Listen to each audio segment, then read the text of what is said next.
Sekarang kan undang-undangnya begitu ya. Jadi di sekolah itu setiap anak berhak mendapatkan pendidikan agama sesuai dengan agamanya.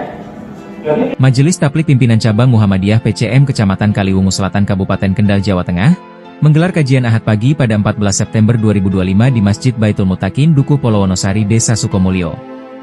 Kajian yang dimulai pukul 6 pagi ini menghadirkan Ustaz Muhammad Arif Rida, seorang dokter yang juga menjabat sebagai Direktur Utama Rumah Sakit Darul Istiqomah atau RSDI Kendal.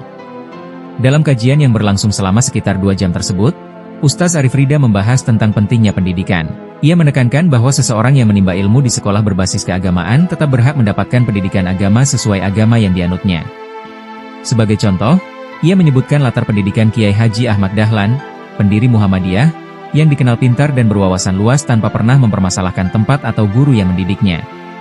Kajian ini dihadiri oleh jemaah yang memadati masjid, menunjukkan antusiasme masyarakat terhadap pentingnya pendidikan dalam kehidupan sehari-hari. Dengan pesan-pesan yang disampaikan Ustaz Arif Rida, diharapkan masyarakat dapat lebih memahami nilai pendidikan dan bagaimana menerapkannya dalam kehidupan sehari-hari. Sampai Kiai Ahmad Dahlan saja, dia tidak pernah mengenyam sekolah umum. Itu buku 100 tokoh Muhammadiyah itu, Kiai Ahmad Dahlan gurunya siapa, ngajinya di mana, ditulis jelas.